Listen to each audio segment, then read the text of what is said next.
चलो एवरीवन, आप सबका फिर से वेलकम है biblical to seekers Hindi YouTube channel में। अमेरिका में भीषण आग, बिजलियों की कड़कड़ाहट और चीन में नदी के पानी का लाल हो जाना या लहू में तब्दील हो जाना, ये है परमेश्वर की चेतावनी। आज से 2000 साल पहले संत पतरस अपने लोगों को पत्र लिखते हैं और वो आज के वक्त मतलब जिस दौर में हम जी रहे हैं उसके विषय में भविष्यवाणी करते हैं और अपने लोगों को सचेत करते हैं। संत पतरस अपने पत्री में लिखते हैं, परंतु प्रभु का दिन चोर की नाई आ जाएगा। उस दिन आकाश बड़ी हड़हड़ाहट के शब्द से जाता रहेगा। कैलिफोर्निया में जो बिजलियां कड़की, बहुत ज्यादा कड़की, लोग कांप उठे, लेकिन अभी इससे कहीं ज्यादा बिजलियों की कड़कड़ाहट या हड़हड़ाहट हमें सुनना है। आगे वो बोलते हैं, और तत्व बहुत ही तप्त होकर पिघल जाएंगे। आप जानते हैं कि ग्लेशियर पिघल रहा है। और वो बोलते हैं, और पृथ्वी और उस पर के काम जल जाएंगे। आज दुनिया में आप जानते हैं कि जलाने के बहुत तरीके हैं। हमारे पास में न्यूक्लियर्स हैं। हम किसी भी देश में अगर हमला कर दे तो वो देश पूरा जल जाएगा।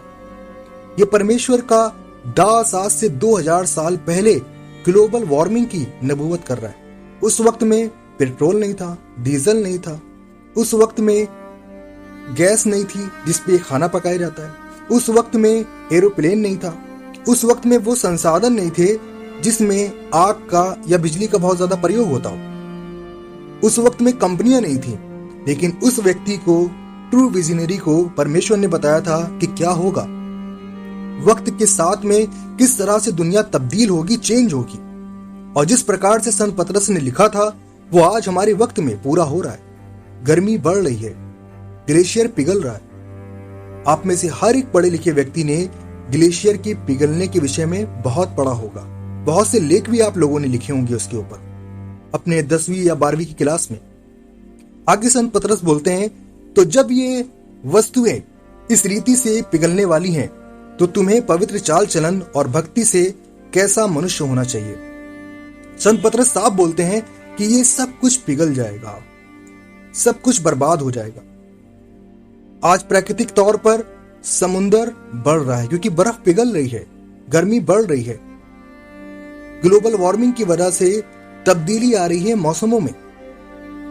लेकिन संत पतरस हमें क्या बोलते हैं? वो बोलते हैं, तो तुम्हें पवित्र चाल चलन और भक्ति में कैसे मनुष्य होना चाहिए। हमें हमेशा तत्पर होना चाहिए कि हम परमेश्वर के पवित्र चाल चलन का अनुसरण करें, हम उसकी भक्ति के अनुसार अपने जीवन को व्यतीत करें। संत पतरस आगे बोलते हैं, और परमेश्वर की उस दिन की बाट किस रीति से जोना चाहिए और उसके जल आने के लिए कैसा यत्न करना चाहिए, जिसके कारण आकाश आग से पिघल जाएंगे और आकाश के गढ़ बहुत ही तप्त होकर गल जाएंगे। संत पतरस, उस वक्त में न्यूक्लियर नहीं है, उस वक्त में बम नहीं है, उस वक्त में वैसे संसाधन नहीं है जो आज के वक्त में है, लेकिन वो परमेश्वर की आत्मा से, उसकी रूहाक से प्रेरित होकर के इन सब बातों को लिख रहा है। आगे वो बोलते हैं, पर उसकी प्रतिज्ञा के अनुसार हम एक नए आकाश और नई पृथ्वी की आस देखते हैं जिनमें धार्मिकता वास करेगी। ये हमारा घर होगा, हर एक उस व्यक्ति का जो परमेश्वर की धार्मिकता के अनुसार अपने जीवन को व्यतीत करता है। योएल नबी नबूवत में बोलते हैं, जब हम योएल नबी की पुस्तक 2 अध्याय की 3वीं आयत को पढ़ते तो वो बोलते हैं, और मैं आकाश में और पृथ्वी पर चमत्कार अर्थात लहू और आग और धुएं के खंबे दिखाऊंगा। और आज आप देखें कि ऐसा हो भी रहा है, दुनिया देख रही है और ये सब कुछ आपकी आंखों के सामने है। पृथ्वी पर उन्होंने चमत्कार के विषय में बोला था, और लहू और आग और धुएं के खंबे जो हैं वो पृथ्वी पर दिखाई पड़ेंगे। सिर्फ इस्राएल में नहीं, जहां वो रहते थे उस सरजमी पे नहीं, बल्कि पूरी दुनिया इसको देखेगी। और आज हम देख रहे हैं यूट्यूब या टेलीविजन के माध्यम से, आज हम पूरी तरह से ये देख सकते हैं कि कहां पर क्या तबाहियां हो रही हैं। आपके सामने फुटेज हैं और दुनिया आज इसके द्वारा देख रही है कि किस प्रकार से हम इंसान बर्बादी की तरफ बढ़ रहे हैं। परमेश्वर के पवित्र चाल चलन का अनुसरण करें, उसकी भक्ति में हमेशा तत्पर रहें।